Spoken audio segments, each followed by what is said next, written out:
Aê! Grande Flavião! Tudo bem? Gostei da camisa, hein? Olha aí, ó. Ah, tá aqui, ó. Tá aqui! Olha aí. O meu não tem, cara. O meu não tem. É. Se Cartola quiser, não eu tem ainda nome jogo atrás, uns não, cara. minutinhos, hein? Se tiver um lugarzinho aí essa temporada, Ó, você tá fininho aí, cara. eu ainda jogo uns minutinhos aí. Ah, olha aí, cara. Ao vivo aqui, hein? E aí, Flavião, tudo bem? Tudo beleza? Que bom estar junto contigo aqui, cara. Bom Poxa, demais, cara. você tá aí Obrigado. em São Paulo, né? Estou em São Paulo. Deixa eu esse ajeito aqui melhor. Eu vi, É, eu vi, eu vi tua introdução aí, cara, bem lembrado, né, cara? A gente se conheceu fazendo negócio. Olha aí. eu falei, né?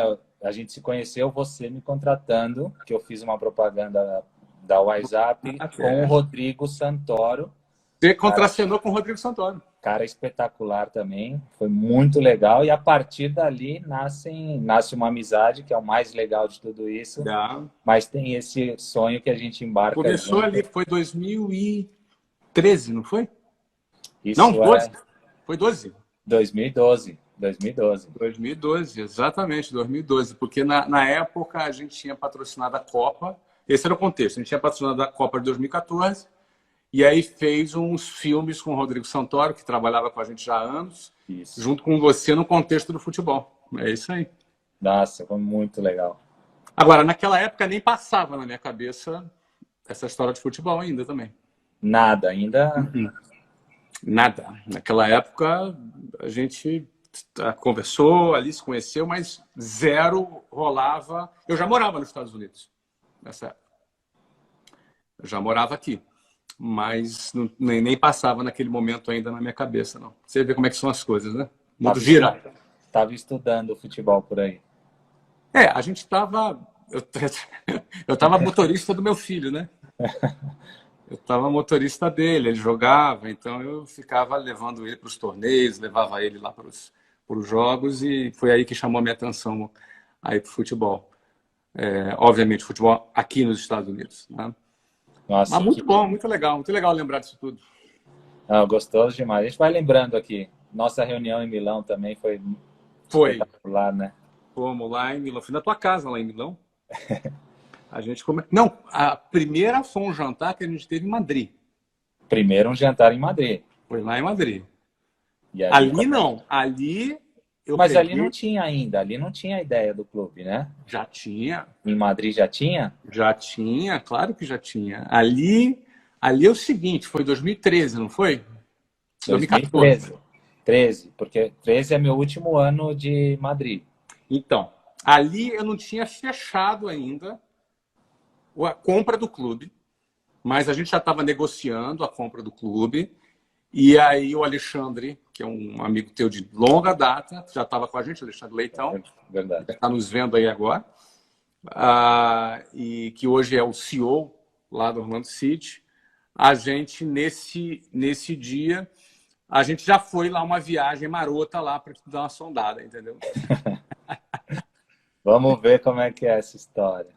A gente assistiu um jogo, o jogo eu nem me lembro qual era o jogo, era Real Madrid e Barcelona, cara. Pode ser. Acho que era Real Madrid e Barcelona, foi lá em Madrid, e depois a gente seguiu, estava com o Jorginho, com a gente também nessa época. Verdade. E a gente foi lá bater um papo contigo. Mas ali era muito preliminar, muito preliminar. Depois lá em Milão, não. Aí em Milão foi em 2014. Milão já é 2014. 2014. Que aí já é... Eu tava... Porque no meu contrato com o Milan tinha uma cláusula que se a gente não classificasse para Champions, eu virava livre, né? Free. Sem... Eu lembro, a gente ficou secando o Milan direto. E a gente tentando classificar para Champions e nada. E a gente teve essa conversa preliminar. Depois a gente tem a conversa quando o Milan não se classifica para Champions. E aí a gente começa a conversar sobre... Aí fica sério. Aí ficou séria a conversa. Aí fica séria a conversa. Aí ficou séria. Aí a gente acerta. Mas esse espaço de tempo aí tem quase um ano, hein? Uns 8 meses nesse espaço de tempo, eu acho. Ó, tá ali, ó, o Sandro Cerzedelo tá aqui ao vivo, ele estava lá com a gente, já tá falando. Foi Real Madrid e Barça e o jogo foi 1-1. Grande Sandro. Sandro, eu tenho uma boa memória. O Sandro? Sandro Cerzedelo, exatamente. É, o Sandro é demais, cara. É isso aí, foi 1-1 e a gente jantou lá logo depois. Mas enfim, cara, foi um espaço aí de uns 8 meses. Já que a gente começou por essa parte, cara, tem uma. Eu botei lá aqui para as pessoas que me acompanham aqui no Instagram, uma caixinha para as pessoas me mostrando algumas perguntas que eles gostariam que eu fizesse para você.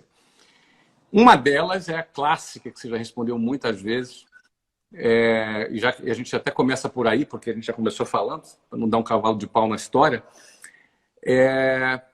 Você aceitou ir para os Estados Unidos naquele momento? Porque, assim, hoje os Estados Unidos, a liga já está muito à frente do que estava lá em 2015. Eu estou falando de 5 anos atrás. Não é? E ainda hoje, as pessoas estão se acostumando com a existência do mercado americano, que vem contratando grandes jogadores. Mas você não, foi quase que um pioneiro. Foi o Beckham antes de você, depois veio você. A pergunta é aquela de sempre, né? O que te chamou a atenção em jogar nos Estados Unidos com 32 anos de idade, ainda com muito gás, com muito lugar para ir? Por que foi para os Estados Unidos? Bom, o que mais me chamou a atenção mesmo, assim, para eu ir jogar nos Estados Unidos, era uma vontade minha, pessoal, eu precisava de uma motivação diferente. Precisava de alguma coisa diferente na minha carreira. Eu vinha de 4 anos no Real Madrid patinando, né? Tentando ali me firmar e jogar sem ter a continuidade que eu gostaria de ter tido, um pouco por lesão, um pouco por escolha técnica. Aí volto para o Milan em 2013 para 2014 para tentar vir para a Copa do Mundo em 2014 e fico ali naquele momento e chegou uma hora que eu falei, cara, eu preciso de um novo desafio na minha vida, uma motivação diferente. Foi quando a gente começou a ter essas conversas e Estados Unidos para mim era uma grande motivação, porque falavam que o americano não gostava de futebol, né? Falavam, o americano não gosta de futebol, e aí davam algumas razões. Uma é o resultado, né? Que falam, não, o americano não está acostumado com resultado, com pouco score, não está acostumado com jogo que empata, e aí me dava um pouco essa vontade de mostrar para o americano que futebol é muito legal, apesar de tudo isso que realmente tem, é muito legal. E aí chego, no dia da minha chegada já no aeroporto, a forma que me receberam, o jeito que eu fui apresentado na Church Street num jogo de Copa do Mundo, essa foto que a gente postou. Essa foto que eu postei, exatamente. Essa foto que postou. E depois a estreia em março de 2015, com 60 mil pessoas no estádio. E o nosso primeiro jogo, por coincidência, é um empate, mas um empate que o americano com certeza se apaixonou pelo empate, que aos 44 do segundo tempo, uma falta, eu bato a falta, um bate-rebate ali, a bola entra. Assim, um jogo realmente muito emocionante, mas foi isso que me motivou, assim, um desafio pessoal que eu precisava naquele momento, um novo projeto, e claro, e aí as pessoas envolvidas, né? Você, o Ale Leitão, que um amigo de longa data, o Diogo Couto, que estava junto também. Enfim, eu embarquei nessa porque realmente acreditava nas pessoas que estavam ali e precisava dessa motivação pessoal. E é gostoso morar em Orlando, né? O brasileiro adora morar aqui em Orlando. Eu gosto muito dessa cidade, muito. Você tem tua casa até hoje aqui, não tem? Eu tenho minha casa em Orlando. Quando eu saí daí, eu ia vender a casa. E graças a Deus não vendi, porque se eu tivesse vendido, eu tinha arrependido. Toda vez que tem algum período de folga, que eu pergunto para a Carol, minha esposa, ou para os meus filhos, eles querem ir para Orlando e para mim é excelente, porque é o lugar onde eu fico tranquilo, fico com os amigos, é uma cidade maravilhosa, então é um lugar que eu moraria tranquilamente também. Eu tenho vários amigos que vêm 3 vezes, 4 vezes por ano em Orlando, você vê que o cara, você não enjoa da cidade, não, cada vez que o cara vem, ele se sente em casa, e por isso que aqui tem muito brasileiro. 50 mil brasileiros tem aqui nessa cidade agora. Cada vez mais. Impressionante, né? É bem impressionante. Eu continuo aqui. Não, mudei de casa, né, agora, né? Estou de casa nova.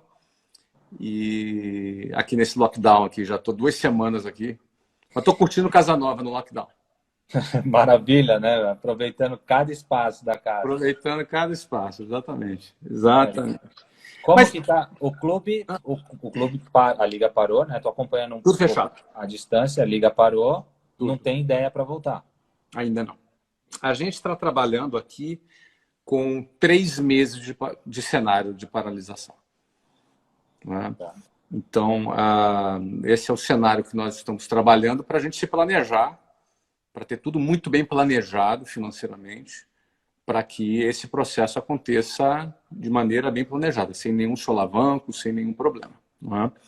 A liga tem feito reuniões periódicas? Praticamente toda semana a gente faz reuniões entre os proprietários de clubes com a liga. E o cenário é esse. Na realidade, não só o futebol. A NBA, a NFL e a MLB, o beisebol, o futebol americano e o basquete estão parados também. E esse é o cenário. Parados e a previsão até 3 meses para estar parado. Então, você imagina uma empresa, que o clube é uma empresa, tem um estádio, tem jogo, tem patrocinador, tem ingresso que você vende. É todo um planejamento, um desafio para você manter esse transatlântico no mar, não é? E sem demitir um funcionário sequer. Não demitimos nenhum funcionário. Estamos mantendo os funcionários, temos um bom time e a gente mantém o time até a gente retornar. Esse é o objetivo. Então, a gente deve voltar entre julho e agosto.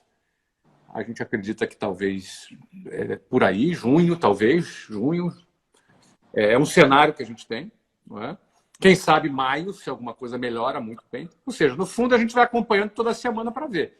E na hora que a gente volta, a gente entrega ainda a temporada esse ano ainda, que é essa a ideia. Nesse cenário de voltar em junho ou julho, daria para entregar até o final? Dá porque a gente botaria, muitas vezes, 2 jogos numa semana, estenderia até o final do mês. Acho que tem muita coisa para se organizar ali, para conseguir ainda entregar. Não é? Então, esse é o objetivo, entregar a temporada ainda esse ano. Flavião, no momento desse de crise, você já é um grandíssimo empresário no sentido de grande empresa que você toca, mas o conceito é mais ou menos parecido para o pequeno e para o médio, no sentido de... O conceito é o mesmo, tá? O que manda é o caixa. Tá. O que determina é caixa. Ou seja, você parou você fechou uma empresa, você interrompeu o serviço de uma empresa, você para de vender. Você para de entrar dinheiro. Só que as despesas não param.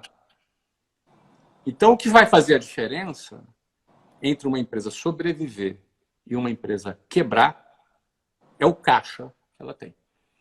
Então, assim, para o grande é muito mais simples, porque a gente tem caixa. Não é? Então, a gente consegue ter caixa. Mas e o pequeno? Né? Esse é o maior problema. O pequeno, como é que ele vai se bancar? Então, o maior desafio, sim, são os pequenos empreendedores. Sim, sem dúvida alguma, é esse aí que desperta a maior preocupação. E detalhe, no Brasil, os pequenos empreendedores empregam entre 70% e 80% de toda a população. Impressionante, né? Então falam, né, que as empresas pequena, médio aqui no Brasil conseguem manter durante 27 dias. Essa é a média. Essa é a média. E não parece que vai ser essa média de lockdown, né?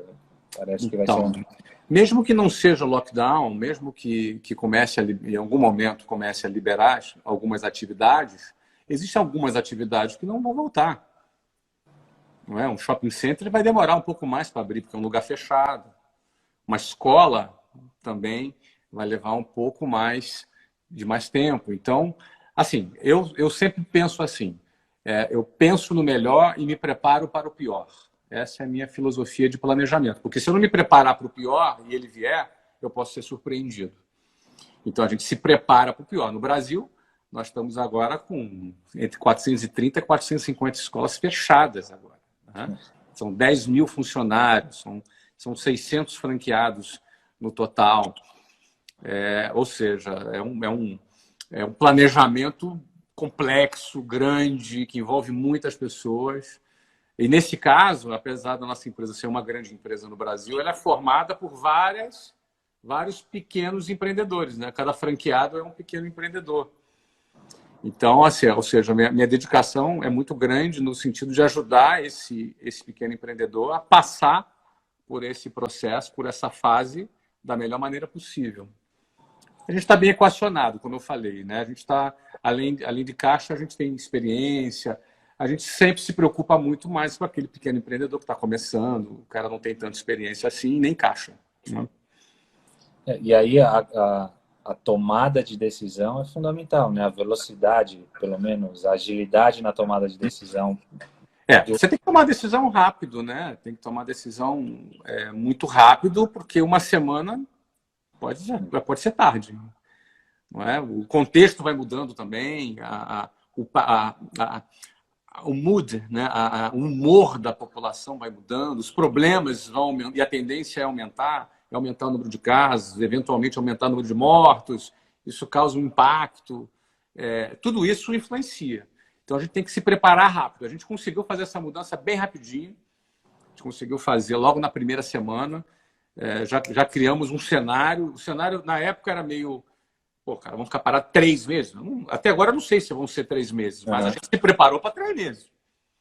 Estamos preparados para 3 meses. E tanto aqui no clube, a gente está procurando se preparar para todos os cenários, como lá aí no Brasil também a gente está preparado para parar 3 meses, se for o caso.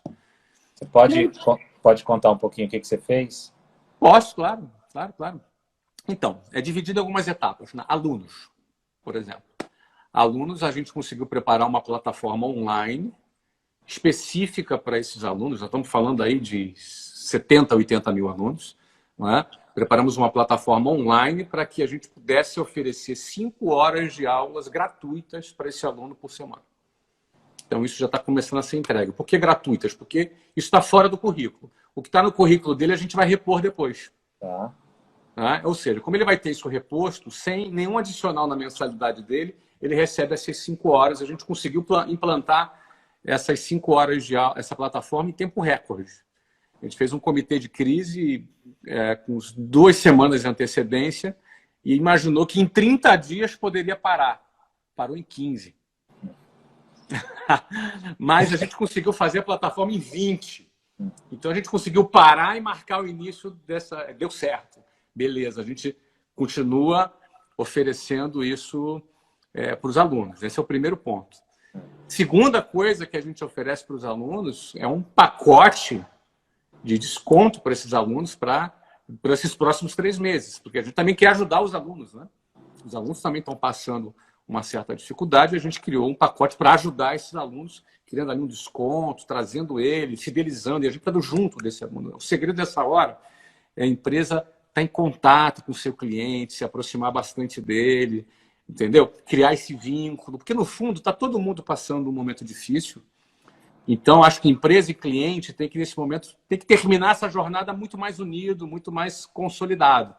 Agora, isso só acontece se o empreendedor ele trabalhar nesse sentido, né? Ele não pode ficar se lamentando, ai meu Deus, vai fechar, não sei o quê. Ele tem que passar rápido disso, assimilar rápido disso, virar essa chave e já partir para um plano de ação. E aí se aproxima do cliente. Então, esse primeiro ponto é o aluno. Aluno a gente conseguiu equacionar desse jeito. O segundo ponto é o franqueado. Como assim o franqueado? O franqueado é o cara que é o dono da escola, não é? Nós somos o dono da marca, da metodologia, da propriedade intelectual, e aquele franqueado é o dono da marca. Então, ele que é o dono da lojinha ali. Ele paga aluguel, ele tem funcionário, não é? Ele tem os compromissos, tem financiamento e por aí vai.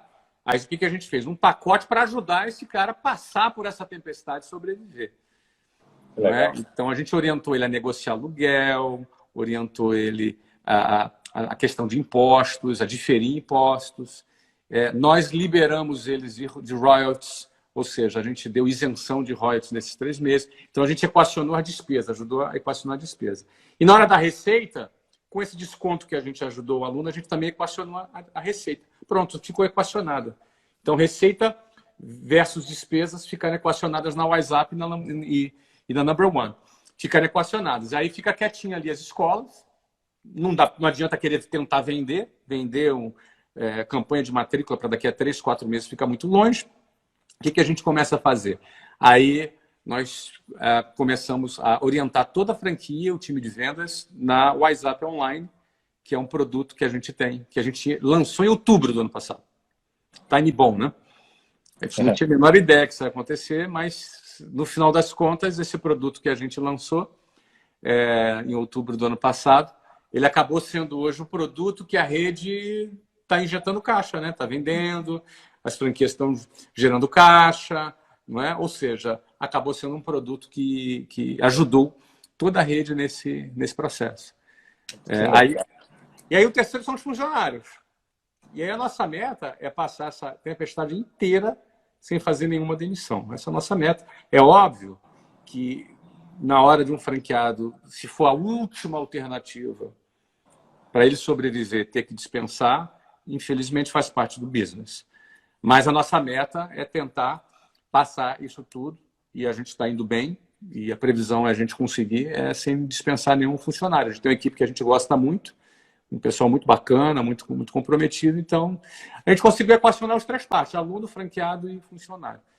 Agora, isso tudo assim, eu brinco que isso é trocar a asa do avião com ele voando. Se vira. Cara, é assim, literalmente um se vira.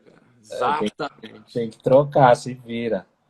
Mas aí o que eu falo para quem está assistindo a gente, se você tem uma empresa pequena, não importa o tamanho que tu tem, os princípios são os mesmos, né? Você tem que buscar equacionar teu caixa, negociar teu aluguel, também você procura fidelizar teu cliente, se aproxima dele, aproveita e fica mais próximo do seu cliente. Essa é a recomendação para você conseguir passar pela tempestade. Outra coisa é o seguinte, para de se lamentar, não adianta se lamentar. Tenta achar uma solução. Não é fácil. Eu sei que não vem dizer para mim que não é fácil, que eu sei. Pô, cara, uma empresa grande é muito difícil, entendeu? Porque você tem que... são muitas pontas que você tem que amarrar. E a WhatsApp não nasceu grande, né? Não nasceu grande. A gente nasceu duro, pequeno, devendo pra caramba. Enfim. Então esse é o ponto, né? É isso que nos cabe, né? Aqui no Orlando é a mesma coisa, só que a diferença é que aqui no Orlando a gente ainda vai entregar a temporada. Então a gente espera ainda, ao entregar a temporada, lá no final, a gente fecha tudo, né? Tudo fecha do jeito que precisava fechar. Mas é isso, cara. E você? Vamos falar um pouco de você. Vamos. Qual clube que você está assumindo aí? Você vai ser diretor? Vai ser cartola? Vai ser técnico? E aí, quais são os planos? Eu tô me preparando. Uhum. Gosto muito da parte de gestão esportiva. Então, estou fazendo alguns cursos. Fiz um curso ano passado aí nos Estados Unidos, em Harvard, de negócios no esporte. Um curso muito legal. Aí depois fiz um aqui no Brasil de gestão esportiva da FGV. Gosta de Orlando? Ó. Aí, ó. Tô me preparando. Deixa uma vaguinha aí que eu tô me preparando. Em breve, hein? E agora eu tô fazendo um curso de gestão esportiva da UEFA. Um curso muito legal também. Enfim, tô me preparando, quero entender melhor esse mundo fora do futebol. Minha experiência com você no Orlando foi espetacular para isso também. Ver um time nascendo do zero, sabe? Do zero. Começar, ter que montar o time, contratar jogador, diretoria, enfim, toda essa montagem. A torcida, né? Torcida, montar essa base, né, de fãs. O Orlando já existia, mas muito pequeno. Era de 4 mil por jogo, quando a gente saiu de 4 mil para 62.500. Depois 64.500 no primeiro jogo. Lotado. Então, esse processo para mim aí foi muito legal de ter esse entendimento, de ver um time surgindo. E o Orlando é muito legal, que como eu continuo acompanhando, então eu vou vendo todas as etapas, né? Uhum. Voltei de Orlando recente aí, vi o CT novo, espetacular. Tá bacana, né? Maravilhoso, CT novo, com estádio para 5 mil pessoas? O CT tem um mini estádio de 5 mil pessoas só para base. Estádio só para base, 5 mil pessoas. 4 campos. 4 campos. Tem acho que quase 100 mil metros quadrados de área. Não, espetacular. Então, ver essas fases, sabe? Ver de onde saiu e onde está chegando, como está sendo construído tudo isso, para mim está me ajudando muito nessa questão de gestão, ver como é que funciona, vivi em clubes que tinha gestão de dono, vivi em Isso. clubes com gestão política, ver essa diferença, tudo isso está me ajudando nessa formação. E aí, um pouquinho mais para frente, quando eu achar que é o momento, aí eu volto pro meio do Tua futebol. vaguinha tá lá, tua vaguinha tá lá. Bom, mas olha só que legal. Às vezes a gente banaliza as coisas, cara. Mas eu sou torcedor do Flamengo, todo mundo sabe. E o Flamengo vive hoje um bom momento. Mas se você for analisar, o Flamengo fez o CT dele faz poucos, 2 ou 3 anos atrás. Não é? Um CT bacana. Ainda não fez o estádio. Você vê, o Orlando é um clube zerado. É um clube que começou em 2015. A gente, em 5 anos, esse foi o foco, né? Conseguir construir essa estrutura toda. Às vezes a gente dá uma banalizada, mas, cara, são 5 anos, cara. É um bebê o clube. É um bebê, né? É um bebê, cara. Incrível mesmo. Você vê a torcida hoje, pra você ter ideia, aquele jogo que a gente ganhou de 4-1 do Los Angeles Galaxy. Lembra desse jogo? Lembro. A gente passou a reprise desse jogo. Semana passada. Até ouvi você fazendo uma chamada para esse jogo. Não é? Esse foi aquele jogo que você fez um gol, foi na torcida, não foi? Fiz um gol, fui na torcida, mas foi o jogo que um dos nossos jogadores, o Kevin, ele tinha operado o joelho. Isso. Aí eu vou pegar a camisa dele. Pega a camisa dele. Visto a camisa dele, uma homenagem para ele. Cara, estádio lotado, cara. Sei lá, deve ter mais de 40 mil pessoas no estádio. A gente ganhou de 4-1 esse jogo e a gente reprisou. Cara, teve audiência de jogo de liga. Que legal. A audiência da reprise foi a audiência, que a nossa audiência já é alta pra caramba, uma das maiores dos Estados Unidos, e foi a audiência de jogo de liga. Tanto a saudade, a fome do nosso torcedor ali tá com saudade do time. Muito legal esse carinho da torcida, né? Você sentiu isso lá direto, né?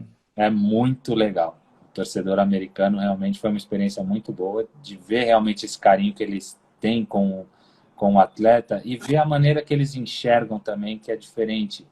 Eles enxergam como entretenimento, um jogo, mas é muito deles, assim, sabe? O carinho que eles têm de entender os momentos, cobra quando tem que cobrar, mas muitas vezes perdia os jogos e em vez de criticar, eles incentivavam. Enfim, Isso. é uma outra cultura, uma outra forma de te cobrar, porque tem o que cobra pressionando o que te gera o medo e aquele que te abraça. A cobrança do apoio é dura também, né? É dura demais. Você fala assim, cara, perdemos, o cara veio aqui me abraçar, eu tenho que correr por ele no próximo jogo. Então, se é correr, exatamente. São 2 tipos de cobrança aí que valeu muito a pena ter essas experiências. Então, agora, deixa eu te contar uma coisa, assim, desde quando... Assim, como todo brasileiro, eu gosto de futebol, sempre gostei de futebol, mas desde quando eu comecei a trabalhar com futebol, ou seja, já tenho 5 anos trabalhando, vivendo, vendo futebol de perto, é óbvio que eu passei, não que eu não respeitasse antes, mas eu passei a respeitar muito mais o atleta. Quando eu digo respeitar, é no sentido de respeitar o esforço que significa. A vida do atleta é uma vida de muito esforço, é uma vida muito mais dura do que às vezes as pessoas pensam. Ele convive com a dor, ele convive com o limite do corpo, limite físico do corpo, que vai mudando, inclusive, de acordo com a fase da vida com que ele se encontra. Então, eu aprendi a respeitar muito o atleta e ver a dedicação e o foco que o cara precisa ter. Agora, quando você analisa o atleta de alta performance, que é o cara que performa lá no alto, e aí se a gente vai falar de futebol, pô, cara, quantos quilômetros vocês correm por jogo? 12, 13? É coisa pra caramba. E não é uma corrida constante. É corrida de frente, de costa, de lado, rápido, devagar. Ou seja, não é tão simples quanto parece. Não é tão simples. Aliás, é muito complicado. E faz isso por anos. E aí, quando você vai para o futebol, que é um dos esportes mais competitivos do mundo, é o maior esporte do mundo, e aí você faz um recorte do futebol e vai lá para a Europa, e faz um recorte da Europa e vai lá para a Champions, você jogou isso tudo, você ganhou isso tudo e mais. Você foi eleito em 2007 o melhor jogador do mundo. O melhor jogador do mundo. Você tinha quantos anos? nessa época? Tinha 25. Um garoto de 25 anos, o melhor jogador do mundo, cara. Ou em termos de alta performance, o cara chegar nesse topo, cara, é um negócio, eu penso ser sensacional e que eu olho por esse lado da disciplina, da constância e do esforço. O que foi ser o melhor jogador do mundo para você?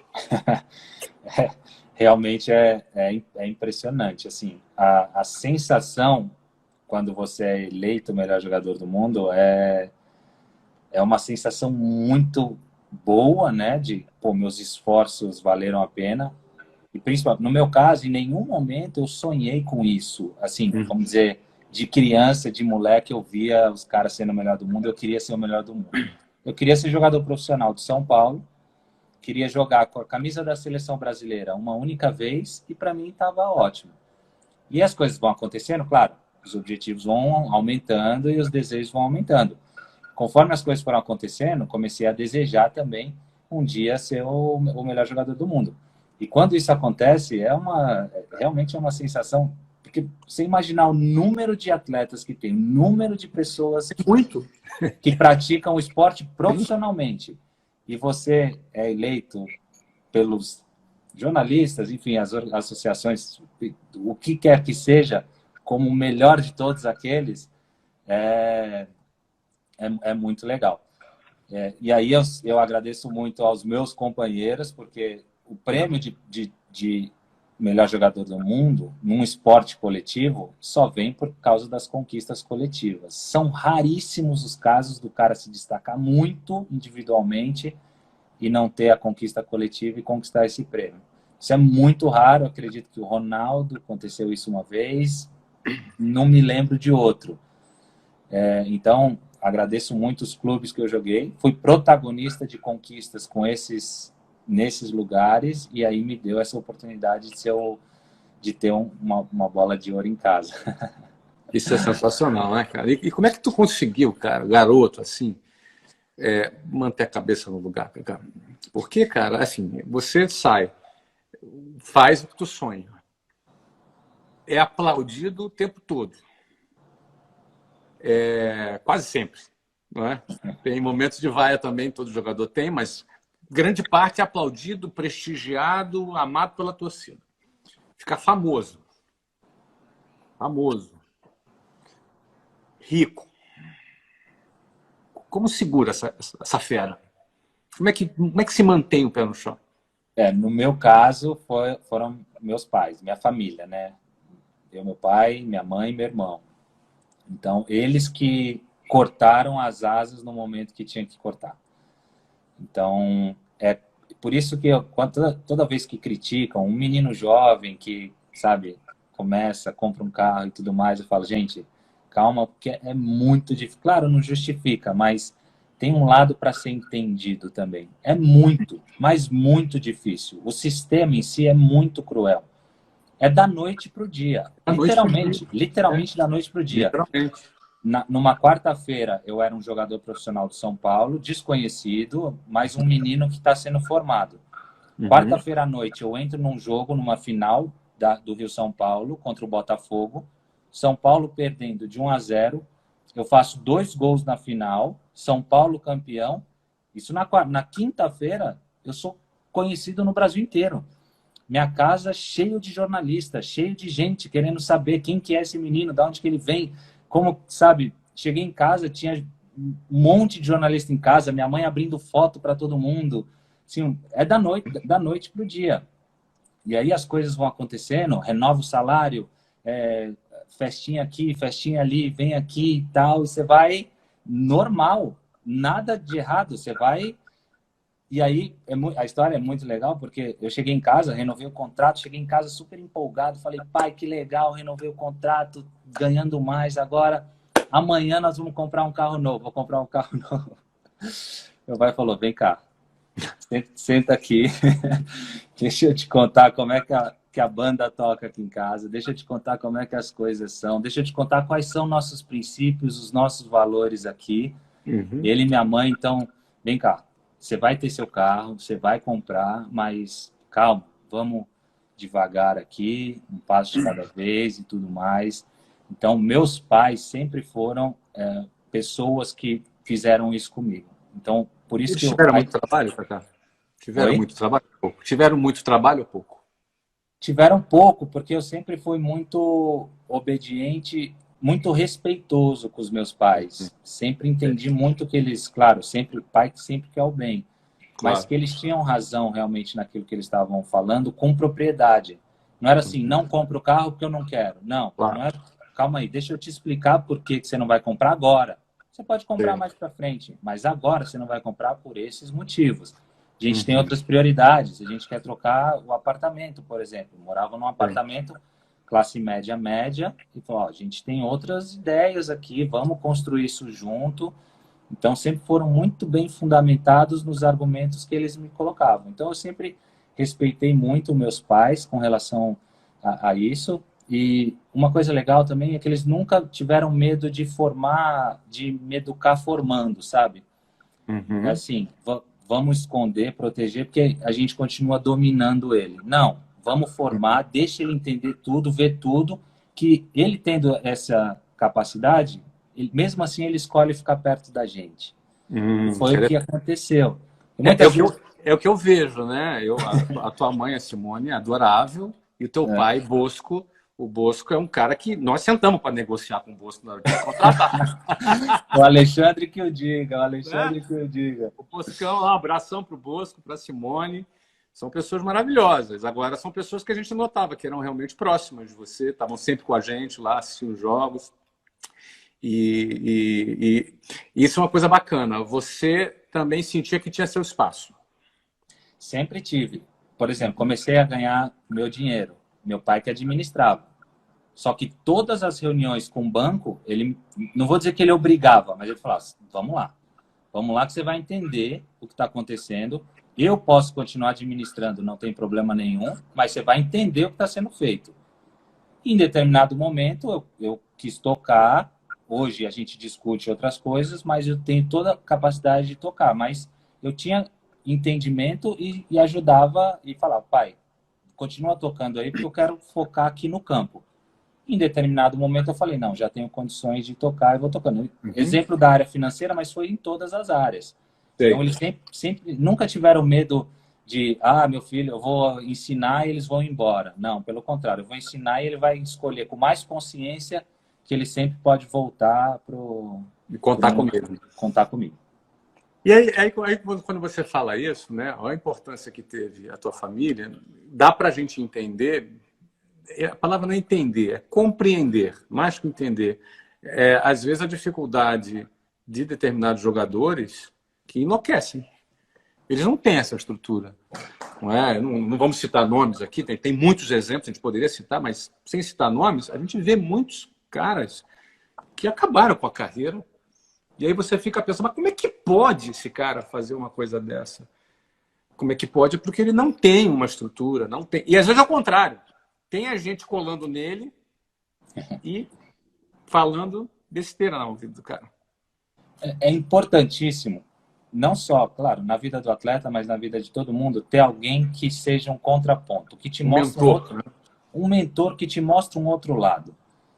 Se tiver E que aquele fale ali não algumas vezes. que fale não, eu estava até, meu pai sempre foi meu empresário, né? Agora ele está tocando outras coisas, é mais um mentor, mas quem toca é meu irmão. Hoje eu estava até brincando com meu irmão, eu tinha que fazer um conteúdo, Grande mandei Digão.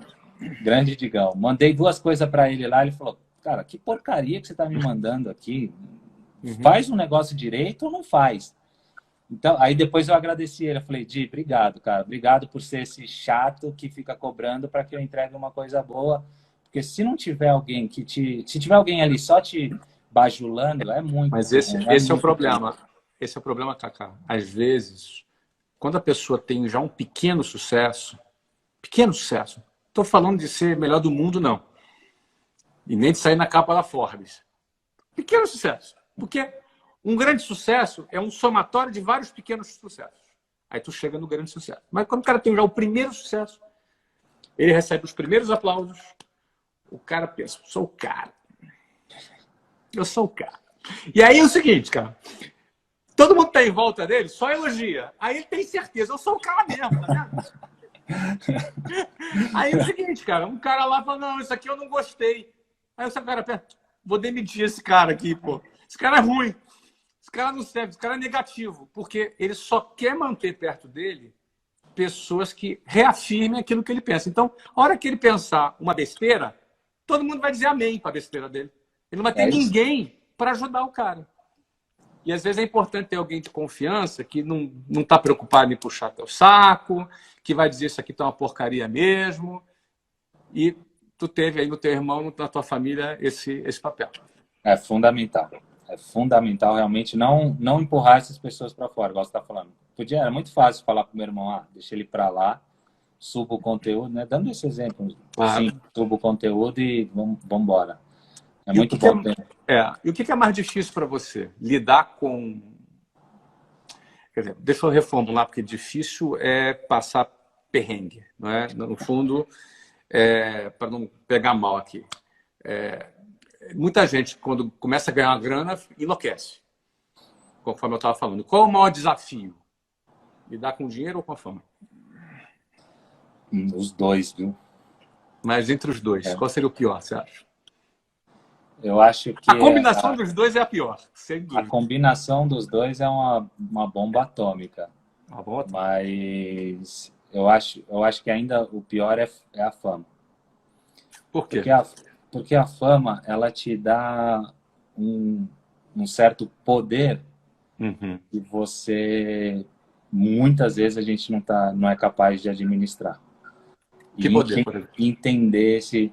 É um poder, Flavião, de Deus, assim. Eu sou Deus. Eu sou o cara, né? Eu sou o cara. Eu posso tudo. Eu posso chegar num restaurante e tá fechado... Pede para abrir. Vai abrir. Não precisa pedir. Pedir nada. Chega num lugar, não tem lugar. Chegou tal cara. Aparece um lugar. Sabe? Você começa a ter uns privilégios, umas coisas que te deixa num grau de eu posso tudo. Eu posso todas as coisas, eu posso fazer tudo, eu posso... E aí a gente vê casos extremos, né? Também não vou citar de cara que acha que realmente podia tudo e acaba entrando numa grande roubada. E então eu acho que a fama que traz esse poder que é muito supérfluo, é um poder que te dá benefícios, mas se não for bem tratado é terrível. E você teve muito desafio de lidar com pessoas que se aproximavam de você porque você achava que queria de alguma maneira ter algum proveito, estar perto de você? Eu sempre fui muito reservado com relação a isso, sempre fui muito fechado, vamos dizer, até um pouco, não, de normal mesmo, meu. Sua característica mesmo. Minha característica, e sempre um pouco mais desconfiado. Entendi. Só que chegou um momento da minha vida também que eu falei, cara, eu não posso achar que todo mundo está se aproximando de mim por interesse. Então eu vou ter que começar a ter um discernimento maior para filtrar essas situações. E aí começa a ter uma sensibilidade, muita oração, e uma sensibilidade para saber realmente os níveis de amizade e relacionamento. Tem aquele relacionamento que é para ligar para pedir um favor, e você sabe que o cara vai ligar para você para pedir um favor também, tá ok. Entender esses níveis de relacionamento. E aí fecha esse círculo de grandes amigos, que a gente sabe que são poucos no final, mas eu tive que entender porque, cara, não dá para eu achar também que todo mundo que se aproxima está interessado. Claro. Preciso ter um filtro aqui e administrar essa situação. Eu acredito que você passa o mesmo aí. Todo mundo tem um grande projeto para te apresentar. Normal. Tem sido assim. Mas, assim, você sabe que eu gosto de lidar com gente, né? Eu não tenho essa preocupação. Agora, eu sou muito focado nas minhas coisas, né? Eu até brinquei que o lockdown agora, eu sou um cara meio lockdown na minha vida já, né? Sou um cara que fica em casa, trabalho de casa, meu filho estuda em casa, homeschool, não é? Mas eu tenho ali um círculo de amigos, pessoas que a gente vai conhecendo e a gente vai trazendo para perto. Um deles até, que é um amigo em comum, me mandou uma mensagem agora. Pô, tá legal a entrevista aí. É o Checha, né? É o Arruda, né? Grande Arrudinho. O pessoal de Orlando aí, né? O André, Esse amigo em o comum Christian, nosso o aí. Fabito, a galera daí. E certamente está nos assistindo. Mas, e assim, como eu trabalho muito, 14 horas por dia de trabalho, né? Eu acabo criando. Sabe que é engraçado? Eu tenho muitos amigos no meu trabalho. As pessoas com quem eu trabalho se tornam meus amigos. As pessoas com quem eu lido. Tanto é que eu trabalho com pessoas há 20 anos, 25 anos, são as mesmas pessoas. São Como que é pessoas. a frase que você falou aquele dia que a gente estava almoçando, que eu achei espetacular? Qual? Não Que lembro. faça dos seus... trabalhe com seus amigos. Como que era? Trabalhe com seus amigos. Bom, enfim, era Eu não lembro. querendo dizer que era muito melhor fazer amigos no seu trabalho do que trazer para o seu trabalho seus amigos. Então, Não, isso, exatamente. Fazer. Entendi agora qual era o ponto. Porque muita gente pergunta, né? Por que você acha que contratar amigo? É difícil contratar amigo. Quase sempre não dá certo. Quase sempre. Não vou dizer que sempre não dá, que não é verdade, mas quase sempre não dá. Agora, eu, pelo menos, experimentei me tornar amigo das pessoas com quem eu trabalho. Eu tenho pessoas aqui que a gente trabalha junto, e quando a gente trabalha, eu sou o chefe, eu, de repente, naquele momento, ele tem um outro papel, e a gente não mistura esses papéis, mas a gente se gosta. Né? A gente está junto aqui no Réveillon, aqui, nas férias. Acho que tem uns 4 ou 5 aqui que passaram a Réveillon comigo na minha casa. Eu brinco, né? Isso aqui é patrão bom. Você tira férias e vai para casa dele. maravilha, né? Né? Onde você vai nas férias? Bom, Vou para casa do meu chefe. pô, cara, tá vendo? Você patrão é bom demais, esse aí, né? Tenho várias pessoas, vários grandes amigos que trabalham comigo. É uma delícia. É muito bom. É muito bom quando a gente tem o privilégio de viver essa realidade. E aí a gente também vive uma realidade de confiança. Né? De confiança. Mas eu entendo perfeitamente o que você falou, porque você era muito jovem. Eu já tenho meus 48, né? Então, eu diria para você que não vale a pena viver desconfiando. É melhor morrer traído do que viver desconfiando. Temos um grande exemplo, né? Jesus não teve medo de ser traído. Né? Esse não teve medo de ser traído nunca. Aliás, já que você falou em Jesus, Cacá, você falou da oração. Né? Qual foi o teu papel dessa tua vida religiosa, digamos assim, né? Como, em você se manter teu pé no chão? Isso também foi teve papel importante para você também? Sempre foi meu fundamento, né? Em Sim. casa, eu cresci num lar cristão, meus pais cristãos desde que eu nasci, e me ensinaram desde pequeno os valores cristãos, bíblicos, enfim. Cresci tendo esses valores, aos poucos eu fui tendo as minhas próprias experiências com Deus, e não, é fundamental na minha vida, a base de todas as minhas decisões são valores cristãos, né? Então, oração, estudo da palavra, todas... Mas especificamente manter o pezinho no chão, acho que ajudou também, não foi? Ajuda muito, exatamente isso que eu tô falando. Na hora que eu fui crescer, na hora que meus pais corta a asinha, eles cortam relacionados à palavra. Ó, vem cá, deixa eu te ensinar aqui. Aqui em casa tem um cara que a gente tem como exemplo.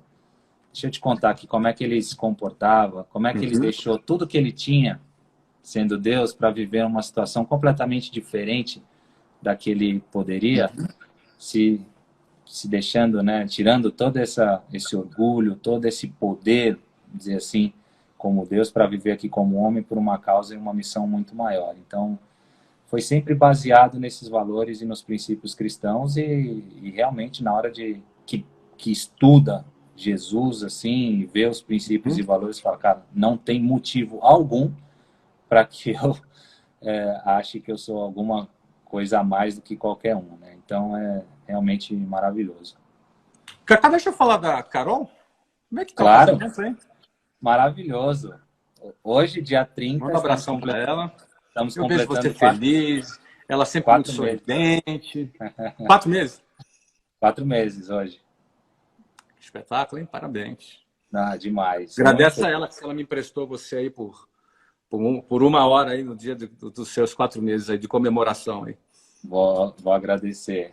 Carol é demais. É uma pessoa assim que me equilibra muito, deixa sempre num momento especial, tem me ajudado bastante e realmente uma pessoa maravilhosa. Um privilégio ter casado com uma mulher tão especial. Espetacular, cara. Pô, muito bom o nosso papo, cara. Muito bom. A gente tem um tempinho aqui ainda, senão daqui a pouco o Instagram nos vai derrubar a gente, né? Vai, com uma hora Ele, ele derruba. ele derruba a gente com 1 hora. A gente tem ainda aí 9 minutos. E aí? Vamos lá, Me pergunta aí. pergunta. Deixa eu ver, vamos ver se tem alguma pergunta aqui de alguém que Tem, sempre fez. tem. Eu vou pegar Eu aqui tenho, também da galera aqui. eu tenho uma pergunta legal também. Se você investiria, acabou a aventura Orlando, você investiria no esporte ou no futebol novamente? Por que não? Não tem, por que não? Não tem Brasil, motivo. Brasil não. Eu não construí um estádio no Brasil, né? Não é, não seria um projeto assim que eu faria. Mas por que não investir em futebol? Não investir, não tem nada que me impeça de investir. Surge ali um novo projeto, surge aí uma nova oportunidade, por que não? Não é?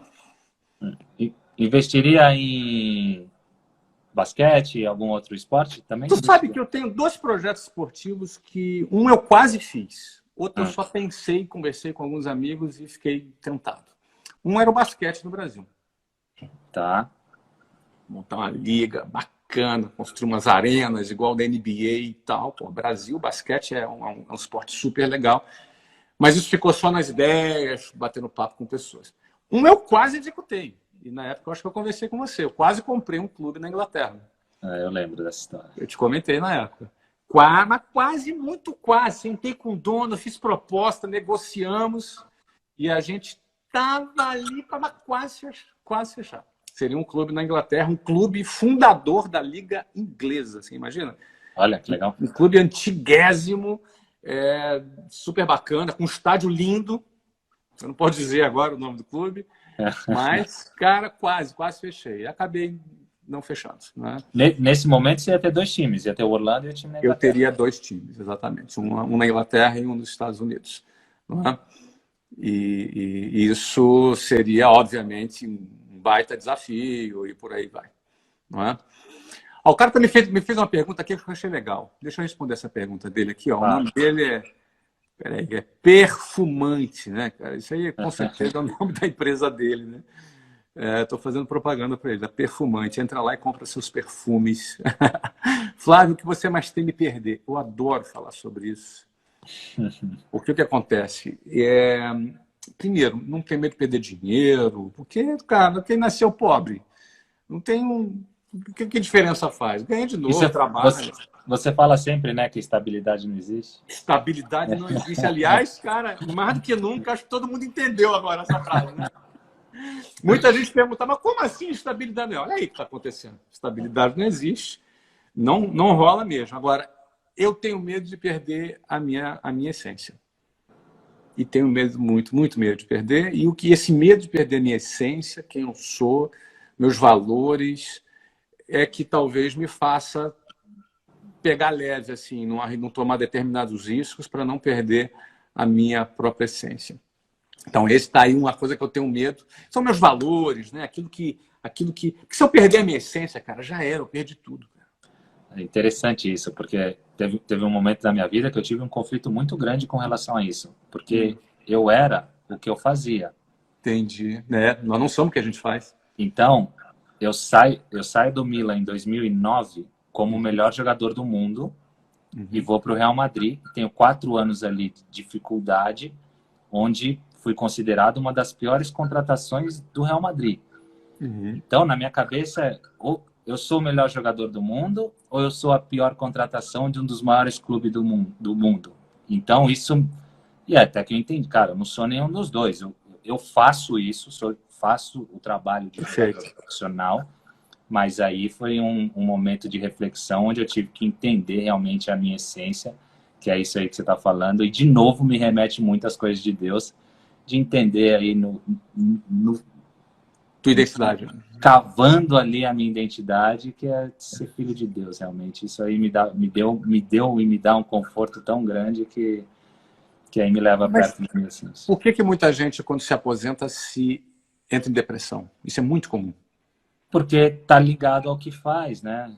Exatamente. Acha que é o que... Ele se convenceu que ele é aquilo que ele faz. Mas ele não é o que faz, né? Eu não sou o que eu faço. Você que está ouvindo a gente aí, você não é o que você faz. Você pode se realizar muito com o que você faz. Você pode ter muito prazer, você pode ter conquistado o mundo fazendo o que você faz, mas você não é o que você faz. Tanto é, quando você fracassa, você não é o fracasso também. Você Exato. não é o fracasso. E também você não é o cara, quando tu tá lá em cima. Exatamente. Também não é. Isso é muito legal, porque você blinda as suas emoções quando você entende quem você é e o que você faz. E por que você faz o que faz. E aí, quando você vai no porquê, você faz o que faz, é melhor ainda, né, cara? Maravilhoso. Quando você entende o que você faz, porque você é, e não o contrário, você Isso. É por aquilo que você faz. E por que você faz? Ixi, aí é um espetáculo. Aí, se a gente for abrir esse assunto, a gente abrir outra live e falar mais 2 horas só sobre isso. Aliás, como falta 3 minutos para acabar aqui, eu queria aproveitar para você que está ouvindo a gente. Cara, quem é você? O que você faz e por que você faz o que faz? Pô, tá aí uma boa tarefa de casa para você. Você pega um papel e fala, cara, quem sou eu? O que eu faço e por que eu faço o que eu faço? Maravilha. Uma amiga ali escreveu, eu sou desempregado. Não, cara, você não é um desempregado. Eu estava desempregado numa época. Eu sou um mané. Aos olhos do mundo, eu era um mané numa outra época. Eu andava no ônibus lotado com 8 pessoas por metro quadrado. Quem me olhava de fora, naquele lugar lá, apertado, no meio daquelas pessoas, podia achar, cara, aquilo ali é quem? Aquilo ali são pessoas desqualificadas. Mas eu já era eu lá dentro. Eu já era eu dentro do ônibus lotado. E era eu também quando estava no topo. Então, nem eu sou desqualificado quando eu estou dentro do ônibus lotado e nem eu sou o cara quando eu estou no topo. Quando eu entendo isso, eu blindo a minha mente para guardar a minha essência. Porque se eu perder a minha essência, eu posso até continuar rico, mas eu perdi tudo. Então, por isso que eu tenho medo de perder a minha essência. Demais, né, meu amigo? Demais, demais, demais. Muito, muito obrigado. Mais uma vez. Bater papo com você é sempre espetacular. 1 hora é muito pouco. Quando estiver aqui em Orlando, por favor, me avise. Vamos vir aqui conhecer Casa Nova, vamos tocar violão.